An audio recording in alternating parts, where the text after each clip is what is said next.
Well, hey, I want to thank everybody for being here today to talk about the Fight for Families Act. I want to share something kind of personal.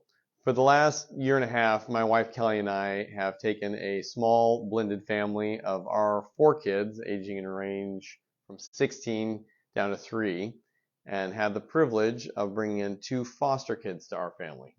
They are now today, Jaina is 3 and Aaliyah is 2 years old. These are half sisters, and they were at a point in their young life at age barely 1 and barely 2 where they were going to be separated and sent to separate parts of the country, knowing that the only thing that they had shared in common throughout a very hard young life was each other as sisters. And when our family had the opportunity to become foster parents, it's something that we had a long conversation with our community about, with our big kids about, with our extended family about, because this is really something that was powerful in the future of these young girls. Our story is not unlike a lot of stories of families around the country today.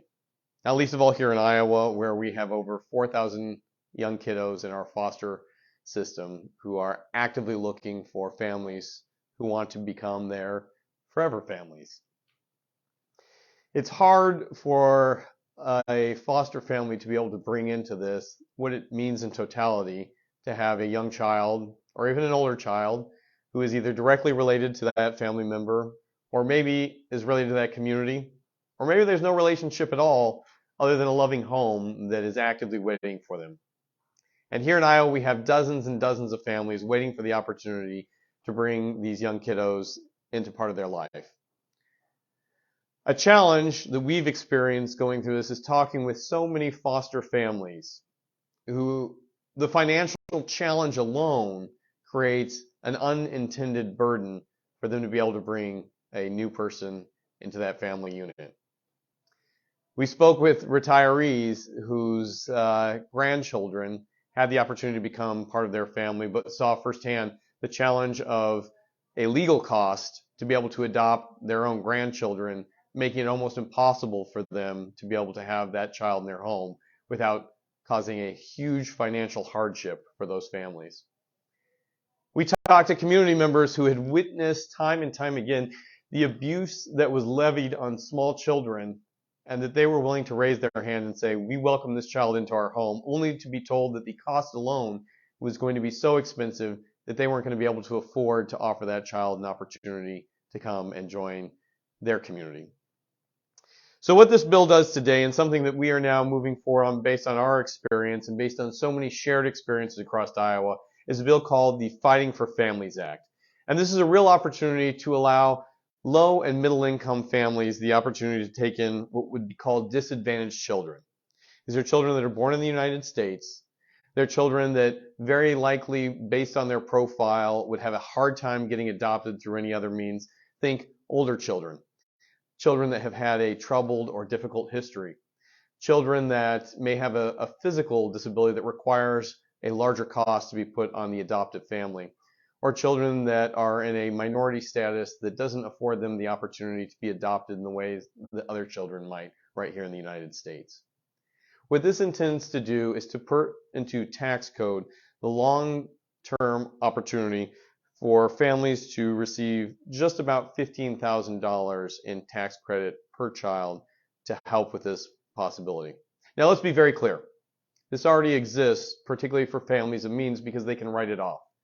And if you're a family of means, you can bring in a child who would be considered this disadvantaged child and write off in your future years. But for a grandmother, for a middle or low income family here in Iowa, for a family trying to help a child in need in these situations, they may never qualify for that.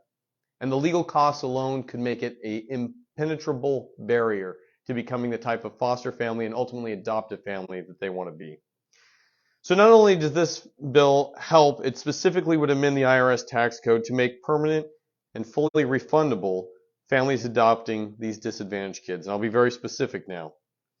It is a non-refundable tax credit of $14,890 per child per family, which means that those high-income families who are already covered would receive the same type of benefits that those middle and low-income families so far have not been able to achieve.